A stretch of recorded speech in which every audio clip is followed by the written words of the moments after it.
So, do you think that you can change the circuits in your brain by thinking about it?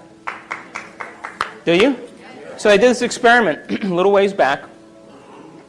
They took these people who never played the piano before. You guys with me?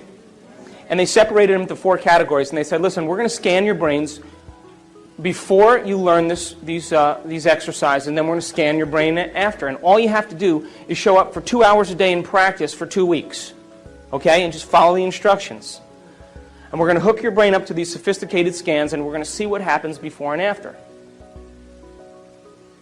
So they got with these people, and they said, okay, first group, here's the scales and here's the chords. They're one-handed exercises. Practice them over and over again. Keep playing them. So they played every single day, 2 hours a day for 2 weeks. They scanned their brains before, they scanned their brains after. After 2 weeks, guess what happened? Whole new set of circuits lit up in their brain that never lit up before. That makes sense. You learn something new. Learning is making new connections. Repeating it over and over again is sustaining or maintaining those connections, and that's called memory. So they memorized what they were doing by physically practicing or personalizing what they learned. Make sense? Standard, simple. They took the second group of people and they said, listen, we want you to play 2 hours a day for 2 weeks. We're going to scan your brain before and after, but you know what we're going to do? We're not going to tell you how to play anything. You just come and do whatever you want. Play whatever you want. So at the end of 2 weeks, guess what happened to them? Nothing. You know why? Because they couldn't remember what they had learned the day before. And they couldn't remember what they played the day before, and they had no structure. They got no instruction and no knowledge to be able to apply it to make some steady circuits. Still with me? Make sense? Took the third group of people, they said, listen, don't even show up. Don't even create your day. Same thing. Nothing happens. Last group of people, they said, listen, we want you to come 2 hours a day for 2 weeks. We're going to show you these one-handed exercises. But instead of you physically playing the piano, we want you to mentally rehearse over and over again those exercises. We know you're going to get tired, so we'll nudge you and we'll keep you awake, but you practice for 2 hours a day and you keep repeating those. At the end of 2 weeks, they rescanned their brain, and guess what happened? Same area of the brain lit up as if they were actually playing the scales. Now, you know what that means? They grew new circuits in their brain just by thinking about it. Just by thinking, just by rehearsing. Now, every time we learn something new, we make new circuits in the brain. If you learn anything new, learning is making a new connection in the brain, new neurological connection. Memory is maintaining or sustaining those connections, keeping them alive. And the only way that we maintain and sustain connections in the brain is by repetition. Repetition allows the neurons to develop a long-term relationship. So these people, every single day, made it the most important thing. They gave up their social engagements. They gave up television. They said, I'm going to mentally rehearse the greatest ideal of myself every single day. And as long as I keep doing it every day, what's going to happen to those circuits? They're going to light up and become the more sustainable circuits to act as a platform of who they will become in the future. Am I making sense?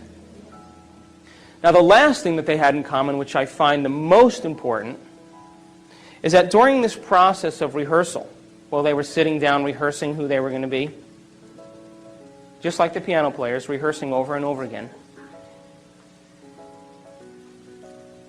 they had long moments where they lost track of time and space. In other words, they became so involved with what they were doing that when they opened their eyes or they lifted up their eye masks or when they turned the lights on in the room, it was 2 hours later and it only seemed like 5 minutes. They were so involved with what they were doing that they lost the feedback of the body, they lost the feedback from the environment, and they lost track of time. And the moment that that happens, geniuses, that's the moment we walk through the door to the quantum field. And that is the moment, by the way, according to neuroscience, that we repattern and rewire the brain. And by the way, guess what part of the brain is the most active when we do that? Frontal lobe, because isn't it true that we're making thought more real than anything else in that moment? And because the frontal lobe is the orchestra leader, it has its connections to the rest of the brain. And what it does is it quiets down the association centers, the thinking centers. It quiets down the motor centers. You don't want to move, you get still. It quiets down the emotional centers. And the only thing that's real is the thought. And when we capture that thought in the frontal lobe, when the frontal lobe captures it, as we hold that thought there, what happens is the rest of the neurons in the brain will pattern and make circuits to capture that thought and reflect it as a footprint of whatever we're focusing on. Does that make sense? Because it's as if we're experiencing it. And when we make new circuits in our brain, by the way, do you think that we'll perceive things that maybe already existed but we never really saw? Do you think that's possible? Do you think that the person who lives practicing being a victim every day gets good at it? Turn that on automatically? Yeah. Is it natural and second nature? And how will they perceive their world based on how they're wired? According to the law of a victim. Would you agree? Everything is a reason to suffer. Would you accept that? Simple quantum law, right? So if you made new circuits in your brain, do you think you may process or see things in your reality different because now you're wired to see them? Do you accept that? Yeah. So if I put up a picture of a Monet on the screen up here, and I said to you, isn't that a beautiful picture of what Monet painted? You guys would all say, oh yeah, that's beautiful. And then I took the picture down and I said, did you guys know anything about Monet? Do you know that he spent 44 years of his life teaching himself how to see things differently? And he thought that every person was too busy to stop and pay attention to light. And he loved light. He loved the light first thing in the morning, and he loved the light at sunset, at the twilight hour. And he said that the golden light of the twilight hour and the brightness and the opalescent light in the morning actually colored reality. And that he said, if I can capture this in my paintings and make things bright enough and capture light, maybe people will stop and look and see what they never pay attention to. And then he said, you know, the wisteria and the bridge are one and the same. I can't paint them separate. They're the same to me. And as he got older, he developed cataracts. And the cataracts were so thick that when he looked at the light, it diffused the patterns. So he began to more and more paint exactly what he was seeing. And the doctors urged him to have an operation, to do something to help him. And you know what he said? I worked too hard to see this way. Now, if I took that painting and I put it back up on the screen, would you see it differently? Would you agree that because you learned new knowledge and new information, you made new circuits to perceive what was already there, but you never paid attention to? Yeah. Reality is the same way. How about the wine connoisseur? A 1992 Cabernet Sauvignon Silver Oak Alexander Valley. Good bottle of wine. You take that and you give it to the wine connoisseur and he lets it breathe. He knows about tannins, he knows about alcohol content, he knows about oaky flavors, he knows about grapes, he knows about age, he knows about aroma and sweetness.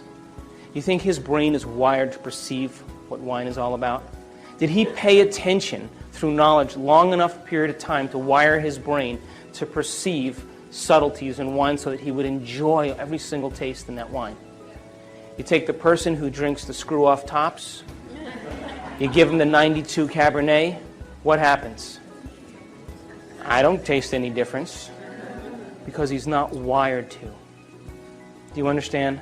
Reality is the same way. The reason that the movie is so great is because now you're paying attention to things that you normally never paid attention to. But do they exist all the time? Yeah. If the brain processes 400 billion bits of information every second, is it possible that we're missing some of reality? Yes. Is it true? Yes. So now, science used to say that the brain was hardwired, meaning that it was,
wired so intently from genetics that you're going to be born a certain way, and then you're going to turn out just like your parents. And that's the end of the story. So it's a predetermined life, and get what you can in the process. And now what they're saying is, whoops, we lied. It's not true. You see, the brain is hardwired. There's certain definite areas that are hardwired because the human brain has been around for hundreds and hundreds of thousands of years, whether you want to believe it or not. It's been around for millennia. And this process of learning has developed the brain. Now, when the sperm and the egg come together in utero, right around the 3rd month of life, the cells start to differentiate and we start to make neurons. And they start migrating north up to the skull. And then around the 6th month of life, we start making these connections. A neuron looks like an oak tree. But it's not big like an oak tree. It's tiny and it's flexible like cooked spaghetti, and it's leafless. And it's three-dimensional. And where neurons connect with other neurons, that's called a memory, something that we've learned. That's information being exchanged. Now, at the 3rd month of life, we make about 8,000 neurons per minute. At the 6th month of life, those neurons start making connections, and we make about 4 million connections a second, all the way through the time we're 2 years old. So the brain becomes this three-dimensional tapestry of neurological connections. And what's being transferred to the fetus is knowledge, pre-programmed connections, so that you can turn your head towards a sound.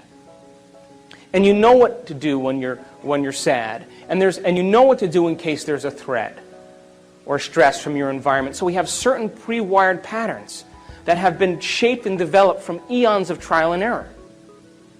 And one brain, human brain, looking next to another human brain looks almost exactly the same. As a matter of fact, if I took two brains and unscrewed your head and placed them side by side, you wouldn't really tell who was who, because the same folds and convolutions are similar from brain to brain. That's like your hand. Everybody's got a hand, right? It roughly looks the same. But then those intricate connections and patterns that form, those connections and circuits that form then, become the fingerprints of who we are. And we get specific traits, propensities, and characteristics that are inherent from our parents. And by the way, those are the things that they've learned. Those are the things that they've experienced. Those are the propensities and traits and emotional tendencies. So you may inherit your mother's insecurity and your father's anger. You may have your father's intelligence and your mother's creativity. But they're going to contribute their best. In other words, they're going to give the fetus, they're going to create a new being, and they're going to give to them what they've practiced the most. You understand? Now that's only, by the way, 50% of who we are. No one likes that, but it's true. It's 50%, that's it. The other 50% is up to us to begin to make our own circuits and our own connections. Now there's only two ways that we make connections in the brain. Only two ways. The first way we make connections in the brain is from knowledge that we gain, information, philosophy. Every time you learn something semantically new, every time you learn a new bit of information, you made a new connection. Did you guys make any connections today? So learning is making those connections. So it would be like if I handed you a book on how to ride a bicycle. And I said, read the whole entire book because I'm going to test you in 2 weeks. Know how to change a flat tire, know how to tighten the spokes, know how to shift gears, know how to brake, learn about this mystical thing called balance. And I'm going to test you in 2 weeks. And you would read that information and study it and repeat it till you did what? Repeated it enough till it was wired. Now it's being stored as a long-term memory. So that's philosophy, right? You're basically studying someone else's experience. And you are literally wiring your brain so that you can have that experience. Would you agree? Which, by the way, is the second way we make connections in the brain, is through experience. Experience is what enriches the brain. Now listen to this. Every time we experience something new, when we're experiencing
all of our five senses are immersed in the process. What we're seeing and smelling and tasting and feeling and hearing, all of our five senses are picking up information from the environment and sending a rush of data back to the brain. And through these five pathways, this rush of data through five different ways causes neurons in the brain to fire and sting. And when they do that, they release these chemicals called neurotransmitters that make us feel a certain way. So the end product of an experience is called an emotion or a feeling. Still with me? So then, if an emotion or a feeling is the end product of an experience, then, if we keep experiencing the same emotions every day, what does that tell us? We're not having any new quantum law apply to that? As a matter of fact, if you keep your mind on those same emotions, by the law of the quantum realm, basically, we're putting our attention on something that we already know from the past. And what do we get? More of the same.